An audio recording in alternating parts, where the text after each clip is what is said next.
think the much more concerning bubble is the spin-offs that are trying to do corporate strategies to accumulate all of these altcoins. Like there are companies popping up now doing Solana Treasury strategies and Ethereum Treasury strategies. And Tom Lee from Fundstrat was on the news yesterday saying that Ethereum. That. I think Matt Kratter retweeted it. Retard of the day. Yeah. I fell out of my chair laughing so hard. Yeah. So that, in my view, is like, that's the unsustainable bubble. That's the garbage. That's the nonsense. That's the distraction that everybody needs to like set aside. Hopefully it's not even short-term lucrative for them. Maybe it will be, maybe it won't. But I think companies that are accumulating sound money aggressively might end up fine. And in hindsight, it might actually they might end up in a fantastic position where they're the new banks, they're the new capital allocators, because they were the ones who saw all of this potential. It's like seeing a field of gold deposits, and you have, before anyone knows that gold is valuable, and you're just going to accumulate it as fast as you can. And there'll be these other companies that are trying to go after tungsten and other metals, which would be like the Solana and Ethereum, companies in that analogy. But I think if you just focus on accumulating gold, and you're right that gold is going to be incredibly valuable in the future, then it's probabilistic that it'll be a good bet for you.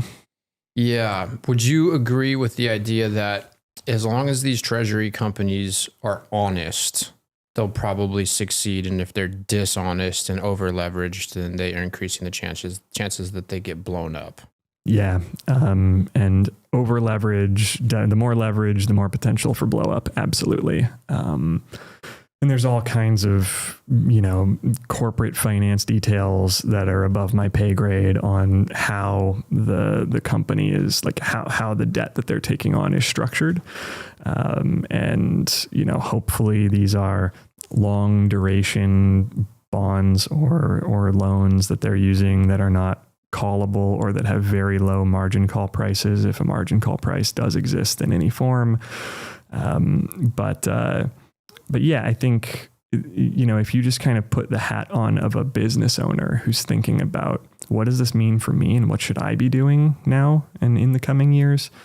I think a reliable strategy is just, if you have profits, if you have like revenue and cash flow, carve out some of that and allocate it to Bitcoin, and avoid the risk of leverage, avoid all of the complexity that these big corporates are doing.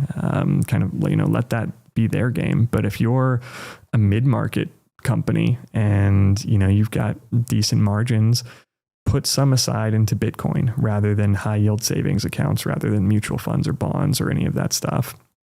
And then there's no margin call price. There's no, if Bitcoin plummets 50%, then you're in a position where you're not going to blow up, and you have the option of increasing your allocation. Yeah. So at Castle, we haven't been live for very long. We onboarded our first customer in October of last year. And so we've got, it's like at these restaurants or accounting firms, places that are using our software, every time one of their customers pays them, like swipes a credit card, some percentage is just going into Bitcoin automatically behind the scenes.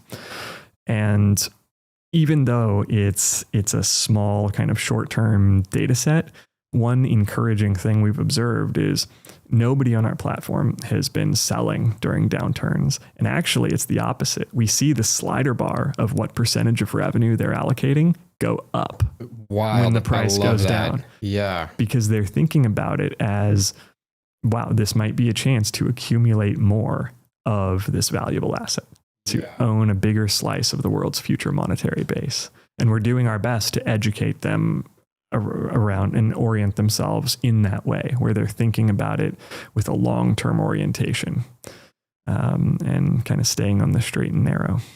And how are these businesses finding you? I mean, it's an assumption here, but they would have to have that light bulb moment to a certain degree, like, oh, maybe I need some Bitcoin on my treasury. Are you marketing at all? Or how is Castle going about that? we've only started getting loud about stuff in the last couple weeks. So Seems like pretty good timing. Yeah. It's funny too. Like last year when my co-founder and I were trading text messages about strategy, we're like, what should we call this way of doing things? Is this a Bitcoin reserve? Is this a Bitcoin treasury? Is there some other label that we put on it? And now treasuries has like clearly run away with the game and it feels so obvious. But even just 6 months ago, it's like, I don't know. Is it Bitcoin on your balance sheet? Like, how do you market it and how do you talk about it to a small business owner? Has been really interesting for us to think about. So we're only now starting to get loud about what we do. I was on a panel at the Bitcoin conference in Vegas a few weeks ago, and that was really the first time talking publicly about what we're up to at Castle. We announced our pre-seed raise just a few days ago. So we raised $1 million from partners that we're really excited and grateful to have aboard. Boost VC led the round. They're a fantastic VC firm based out of San Francisco Bay. Eric Yakes, who I know is a friend of the show, his firm is awesome to have involved, and others. Winklevoss Capital are backers of ours too. So we're grateful to have good partners who believe in the mission, and now we're telling people that we exist and what we're all about, and just trying to keep our North Star day to day on how many business owners can we make life better for. I absolutely love that. Mildly off topic, but we did kind of go over this. I'm a little bit curious. Like, what do you say to people who are considering investing in these Bitcoin treasury companies? Oh man, yeah. Because I got a buddy who's in London who's a Bitcoin maxi, and he's got some money tied up in a 401k, and he bought, I don't know what treasury company it is. It's absolutely shredding. He's only doing that because it's stuck in his 401k, so he's like kind of playing around with it. Yep. But I kind of think about it from the perspective of like, seems almost greedy maybe, or it seems like almost an extension of the altcoin universe, where it's like, oh, I'm going to catch 1,000x on one of these things, and I'm going to outperform Bitcoin, in which I don't know how probable that is. Same. Yeah. I'm not touching much of that stuff. I have some MicroStrategy exposure, which we've had for a long time. And it was just kind of, in retirement accounts, and it was the first one to market.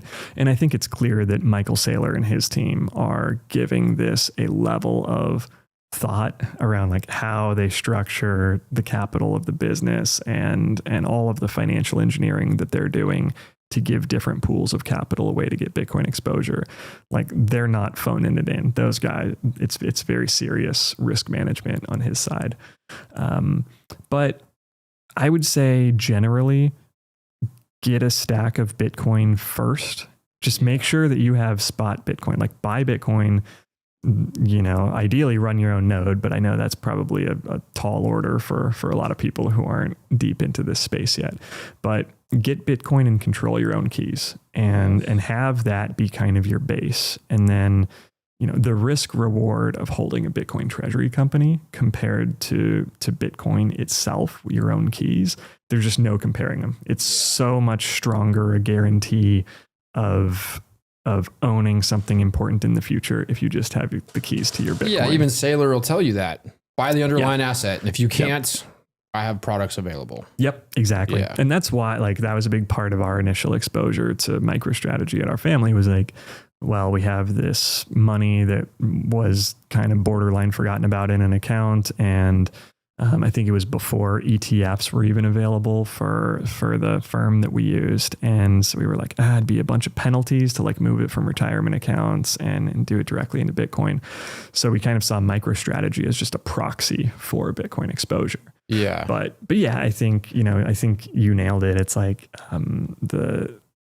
there's so much more risk when it's a corporation. You have a CEO, you have a company, you have an entity, you have jurisdictional risk. The CEO of your company can get hit by a bus, or smoke a blunt on Joe Rogan, or that. Yeah. All kinds of things. Get caught with a hooker or something. Yeah. Boom. There's so much structure and so many humans and people that the surface area of stuff that can go wrong and impact your investment is just much greater than holding Bitcoin. Yeah. So yeah, I'd say get a stack of Bitcoin that you feel good about and lock that in and spend time securing it properly. And then think about these other things. Then think about angel investing into startups. Then think about buying Bitcoin treasury companies in hopes of outperforming Bitcoin. And maybe you're right, maybe you're wrong, but do it in such a way where you'll sleep okay at night in either of those. Yeah. And being a rather conservative individual, Bitcoin has been shredding. Like, how much better do you need? You know, it's like, I mean, I can understand investing in companies that are doing cool things that you want to see succeed. Yep. You know, that's different from like, I'm trying to get wealthy as fast as possible. Yep. Which doesn't seem to, you know, historically, especially in the altcoin space, hasn't been working out too well in Bitcoin terms. Yeah. It's like, I think about this all the time. I'm like, what?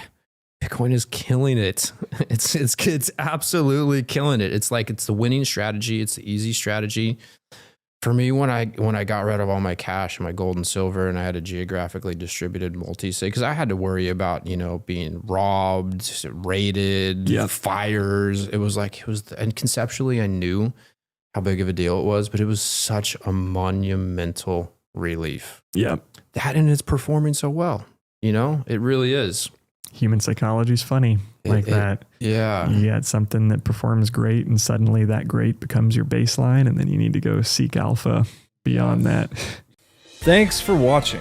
If you enjoyed this episode, click here to find more just like it, and here to find our most recent episode. Also, make sure to like this video to help shine light on the corruption of money, and be sure to subscribe to this channel to stay connected.